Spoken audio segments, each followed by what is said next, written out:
Você acompanha agora a meditação da Palavra do Senhor com o Padre João Carlos. E nesta segunda-feira, dia 1º de julho, eu estou lhe trazendo a Palavra de Deus para abençoar o seu dia.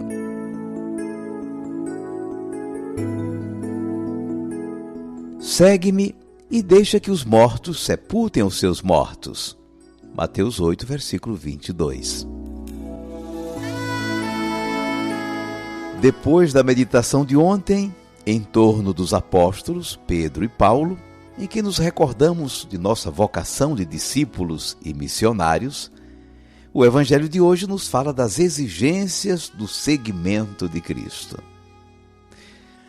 Nos Evangelhos encontramos textos maravilhosos em que aparece a generosidade de pessoas que foram chamadas a seguir Jesus e largaram tudo para atender ao seu convite. É Deus quem chama. Seguir Jesus é uma expressão para indicar a condição de ser seu discípulo, sua discípula. Caminhar com ele, ao lado dele, como muitos faziam, era uma espécie de escola, de tempo de formação e um modelo de formação para toda a vida. Mesmo não andando com Jesus o tempo todo, o discípulo ou a discípula tinha sempre em mente estar caminhando com ele, seguindo os seus passos. Generosos foram os primeiros discípulos, como narrado nos Evangelhos. Aqueles pescadores largaram o barco, o mar, a família e passaram a acompanhar Jesus em suas andanças missionárias. Levi, sentado na coletoria de impostos, deixou tudo ao ouvir o convite: segue-me. Mas nem sempre a resposta foi pronta e generosa por parte de quem foi chamado. É assim que lemos no texto de hoje 2 casos em que os convidados mostraram-se reticentes e pouco generosos diante do convite para seguir Jesus. Há um que se apresentou para segui-lo, um mestre da lei. Jesus, por alguma razão, disse-lhe: as raposas têm tocas, os pássaros têm ninhos, mas eu não tenho nem onde deitar a cabeça. Está claro, o discípulo não está atrás de segurança e de comodidades. Deve acompanhar Jesus em seu despojamento. Esse tal, pela conversa de Jesus, não estava disposto à vida nômade e sem conforto que Jesus levava.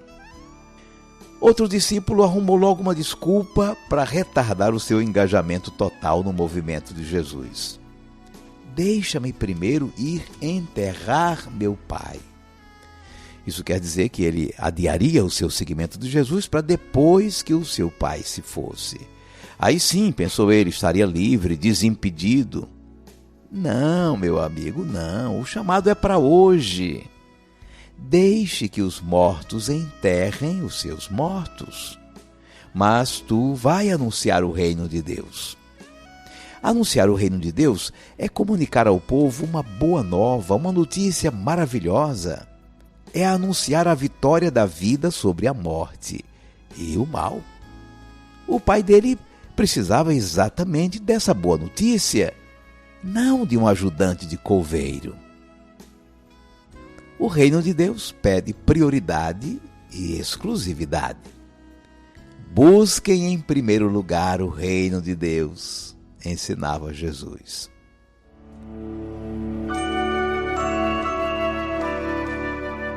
Vamos guardar a mensagem. Nos Evangelhos são narrados muitos exemplos de pessoas que, sentindo-se chamadas para o seguimento de Jesus, deixaram tudo e prontamente aderiram ao convite do Senhor. O Evangelho de hoje, curiosamente, traz 2 exemplos de convidados que não foram generosos e prontos na resposta. O primeiro estava preocupado com a segurança e as comodidades. Precisava entender o despojamento de Jesus e imitá-lo. O segundo condicionava sua adesão ao convite de Jesus ao final da vida do seu pai. Precisava entender que seguir Jesus é participar da experiência e do anúncio da vida nova, com plenitude e sentido. Esse era o bem maior a fazer ao seu Pai. Segue-me e deixa que os mortos sepultem os seus mortos. Mateus 8, versículo 22.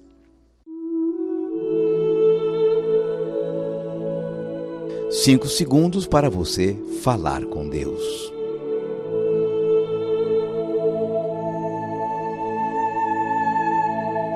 Senhor Jesus, Dom Helder Câmara dizia com propriedade: começar é uma graça, mas graça das graças é perseverar.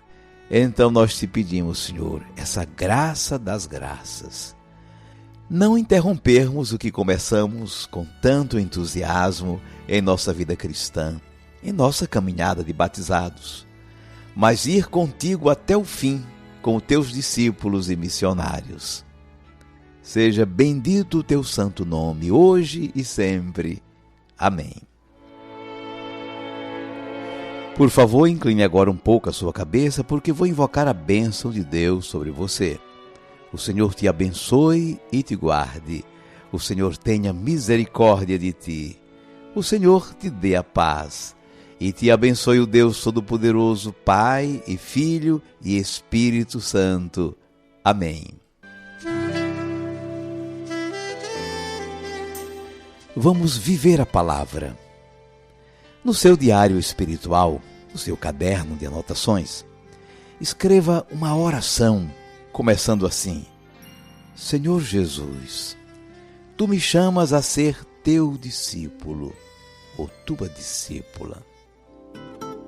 Do que adianta ter o mundo aos pés, se aos pés de Deus eu não me encontro mais? Do que adianta se eu me perder? Somente Deus é quem me satisfaz. Do que adianta ter o mundo aos pés, se aos pés de Deus eu não me encontro mais? Do que adianta se eu me perder? Somente em Deus é que eu encontro a paz. Só posso ser feliz, só posso ter a paz, se Deus for o meu abrigo, se Deus estiver comigo, se Ele em minha vida for Deus. Se Deus for o meu abrigo, se Deus estiver comigo, se Ele em minha vida for Deus, nada vale.